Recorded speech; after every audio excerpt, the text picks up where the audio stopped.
How is it going, guys? It's Nutshell here, and today we have a brand new Escape from Tarkov event that's going on right now, which is the bosses and all of them being on reserve. But I want to showcase how you can easily take out some of these bosses to either loot them or just to farm XP. This is one of the best times to farm XP because they're not all bunched together.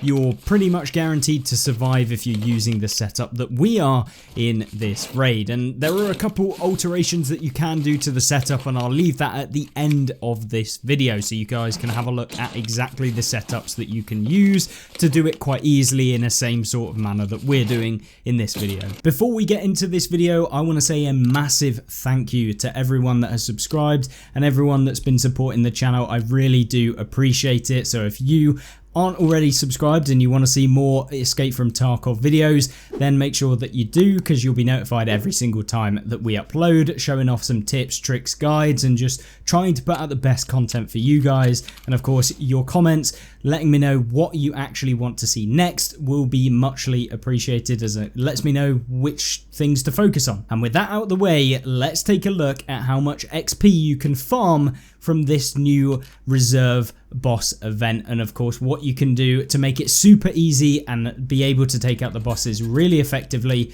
and essentially get yourself leveled up in Tarkov. Now, when it comes to the actual raid itself, it is on reserve, and the whole point about reserve is that essentially their bosses are all spread out across the map. They're not all in one particular spot, which means that you want a good vantage point. And luckily, when you do load into the reserve raid, you pretty much always spawn up on the radar tower, which is where we're at now, which allows you to get a couple of bits of free loot, which to all intents and purposes right now are just there to save me a bit of money and make me a bit of money to get my rounds back from this raid, because I wasn't really focused on getting some of the loot. We're really only doing it to farm up some XP and to show you guys exactly what you can do on this raid. But you can see here we're just lining up a shot. We're running it with the flare and night vision. You don't have to use the flare, but essentially what you can do is run it with night vision goggles. You can get them at Peacekeeper level 3, and I believe that you only need a moonshine in order to be able to actually get them, and once you got them, you've got them forever basically, as long as you don't go missing in action. But yeah, anyway, with that being said, getting yourself some night vision with a good scope that can zoom in quite far will allow you to target people if you don't have the money to actually purchase a night vision scope. So with that in mind, essentially we're running it with a night vision scope or a thermal scope, which is the flare. Now you can use either, and basically all you have to do is, as we're doing right now, sitting back and waiting for the bosses to show you where they are. And because of the fact that reserve is a massive map with lots of different opportunities to find shots onto various people, you can see I'm just testing out a couple of locations. Now, I did find the best location was actually up on the radar tower, but I wanted to see about Bird Eye, because Bird Eye is probably the one and only boss that can be a bit of a pain from this sort of spot, because essentially he's got a pretty good aim, and unfortunately if he headshots you, it's game over. Now obviously when you take out Bird Eye, the goons will start to approach you. However, as of so far, they've not actually really pushed up to me. Now there was in one instance where they did push up to me, but they didn't actually come up the radar tower, and a grenade scared them back down the hill, and then I just took them out from there. So bit of a weird kind of AI. I don't know whether that's gonna happen every time. Maybe they will continually push you. So if you are a bit richer and you can take in 2 weapons, I would highly recommend taking in a machine gun, just for when the goons do potentially push you.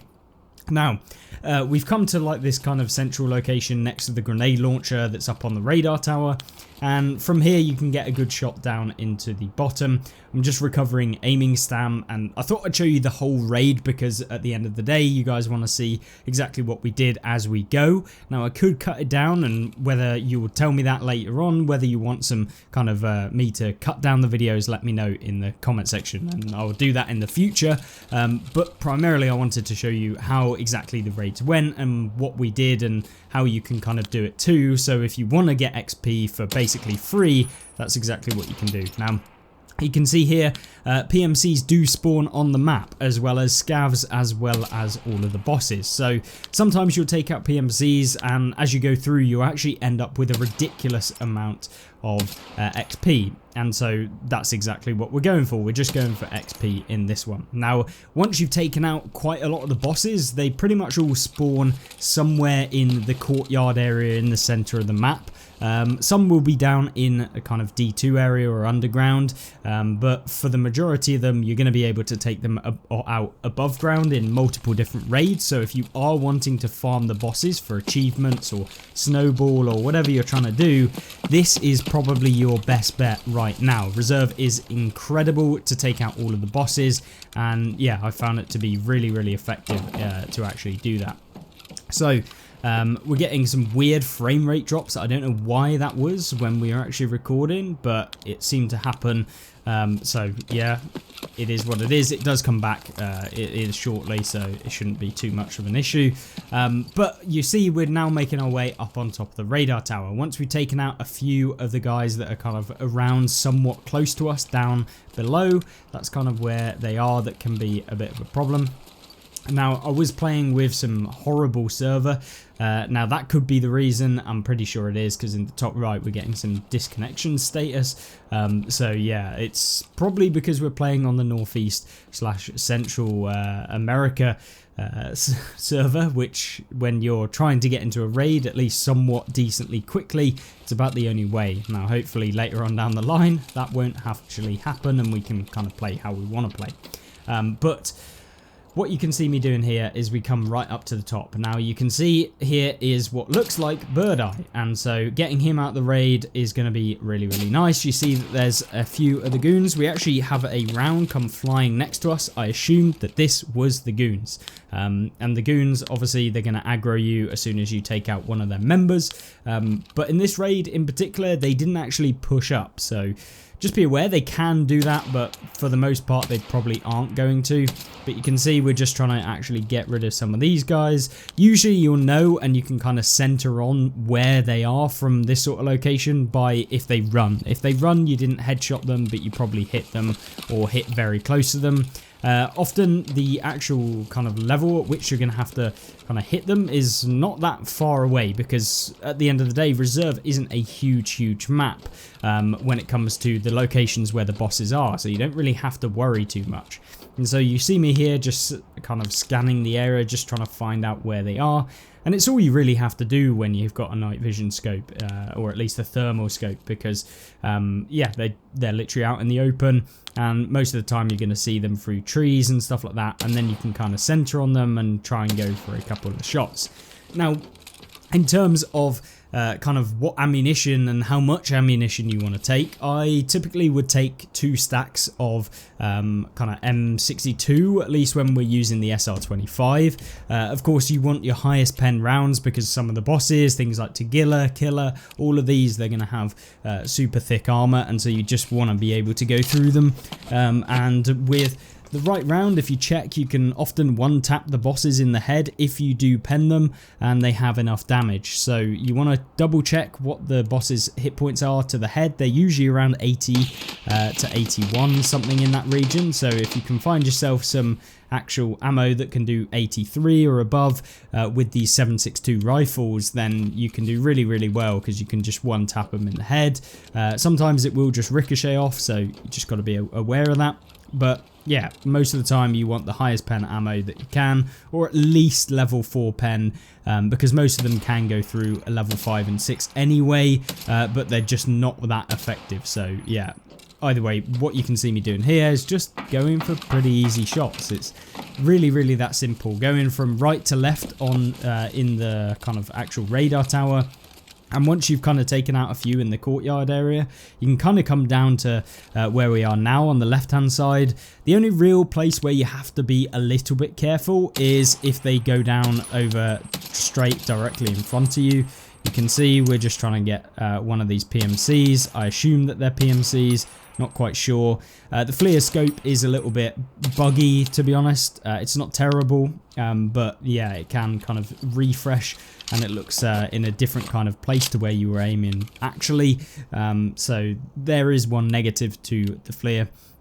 But you can use the Reaper kind of thermal scope as well, so it's up to you which one you want to use, but ideally you want something with a decent amount of magnification, because at the end of the day you're going to be trying to hit bosses from a long way away with very thick armor, and so anything with decent pen and decent caliber is going to do you much better. So at this point, it's really about just finding out where the rest of the opponents are. At this sort of range, not entirely sure whether we're actually going to be able to hit them, but you can see some flashes. This is obviously a telltale sign of where the bosses are, or at least someone. But you can see me here just trying to zoom in. Looks like there is one down there, but we were just going to reposition. And yeah, you can play pretty slow. It's up to you. You can play more aggressively.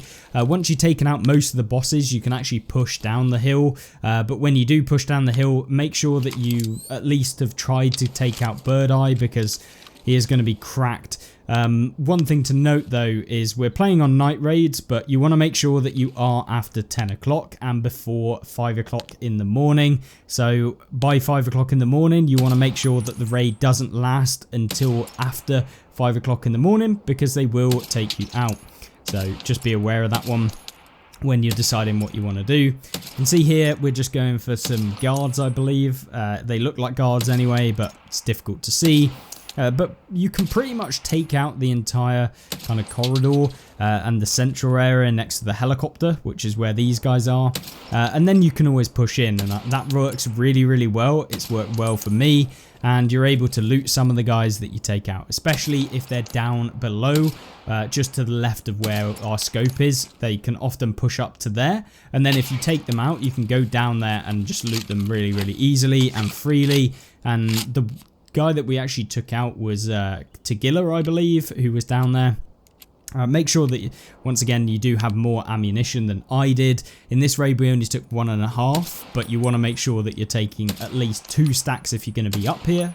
But obviously that depends on how good your aim is and how experienced you are with using things like the FLIR and that sort of stuff. So yeah, just be very careful when you are kind of poking out and when you are trying to deal some shots into the bosses, and just be very mindful of kind of your audio and making sure that if someone does actually aggro you and is starting to move up towards the hill where you are, that you kind of are aware of that, because they will push up and it can be a real horrible experience when you just hear gunfire. Because yeah, when I spawned into reserve in the daytime, I died in 2 seconds, literally 2 seconds.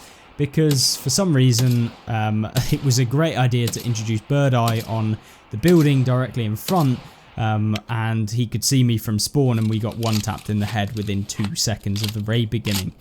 Yeah, my gun didn't even basically come out ready before we were already dead. So yeah, that ruined my 48 raid survival streak. So I would not recommend reserve in the daytime ever at the moment, especially with the bosses. In the actual daytime, in the normal raid, it's fine.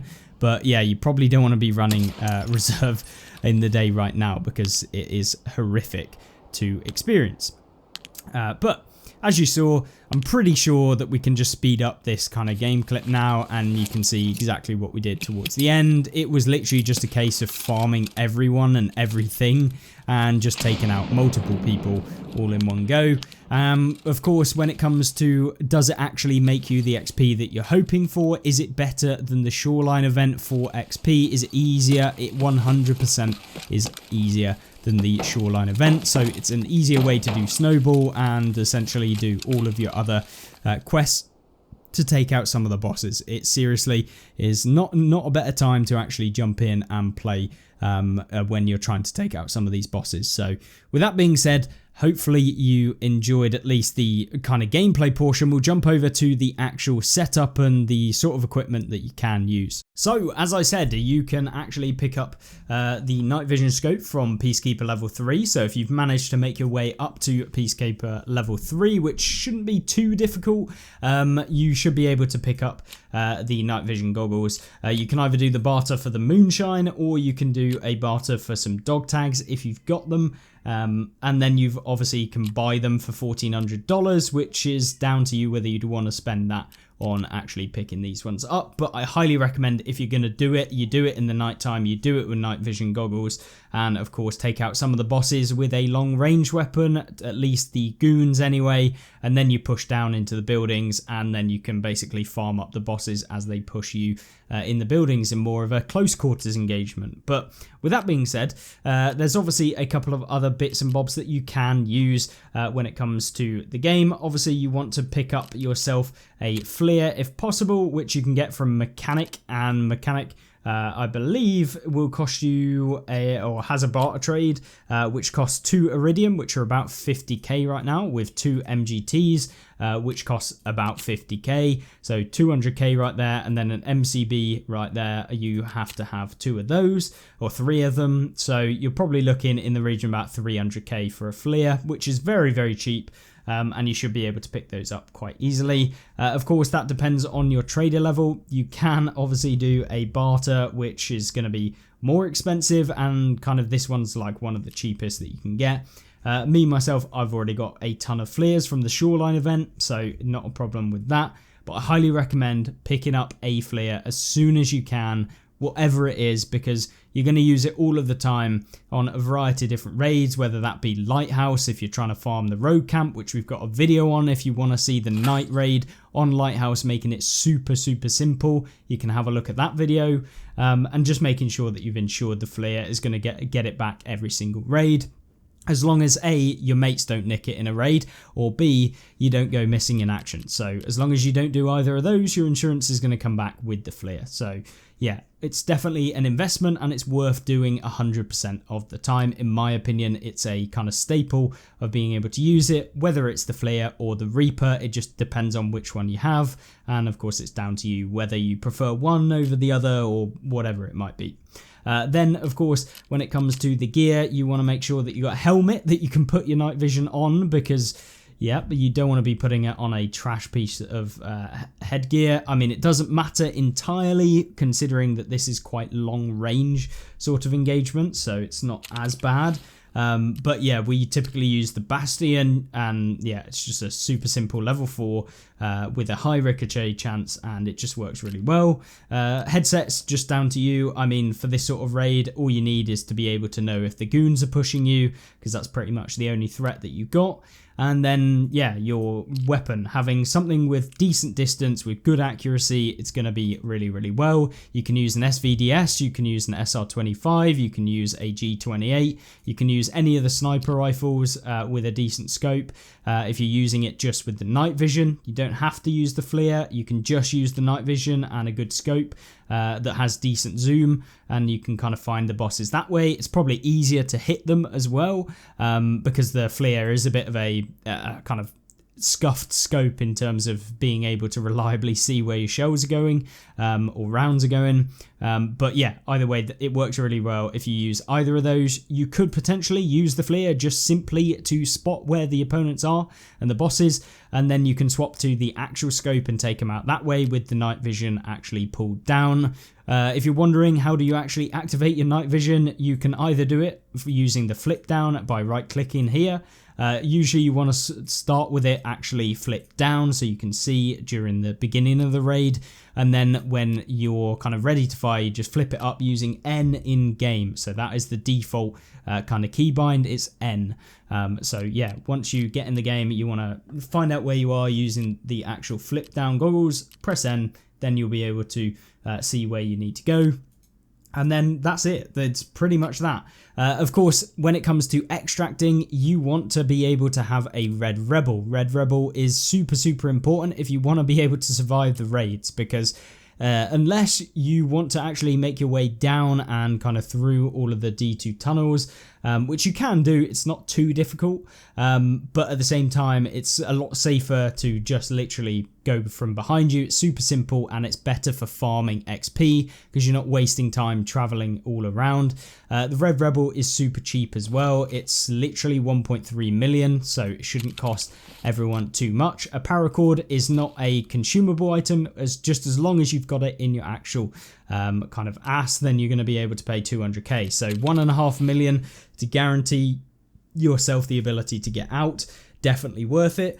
As far as keys, you only real key that you definitely need is to have the RBKPRL key, which will open that little kind of room where you spawn. There is an opened room already outside the radar tower, so this one will basically just open up the other one. There's a couple of rare loot spawns in the safe in there, alongside a kind of a mini blue safe with an armory kind of case as well that you can open, and there's usually a weapons case in there as well. So it just gives you like the kind of loot that you're seeing here, whereby it's just going to save me the money from all of the ammunition that I'm firing during the raid, and potentially if you get taken out, it will just pay for the insurance on the future raids that you do. So definitely worth having the keys, as it just gives you that extra bit of money, and they're super cheap as well, like 750, well 850. These keys will definitely make your money back from buying them as well, so it's a no-brainer. It only costs 20k essentially per one, and as you can see, this is pretty much all that we made from both of the kind of areas that we opened up. So really super simple, and you should be able to make your money back every time, alongside having the opportunity for bitcoins, that sort of thing too. So really nice to get a bit of loot, as well as actually being able to take out all of the bosses, and the XP is crazy. So yeah, that is pretty much it. Of course, when you're using the Red Rebel, make sure that you use a rig with armor plates instead of using a body armor, or have a big enough backpack where you can put your body armor into the backpack and then you can extract. So yeah, either way, that's what you have to do if you want to actually extract easily. And yeah, that's pretty much it. Hopefully this video gave you an indication of the new event itself, how much XP that you can get. I think we averaged about 50,000 XP every single raid, which is pretty crazy considering it's one of the safest ways that you can be.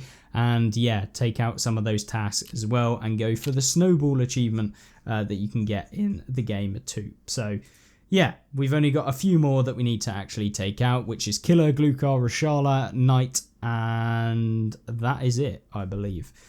So only a few more that we need to do, and we just simply haven't seen them in those two raids. So with that being said, if you have got any questions, if you have any better advice, then let me know in the comment section down below and let everyone else know. But yeah, other than that, I will see you in the next one. Have a great rest of the day and subscribe for more. Goodbye.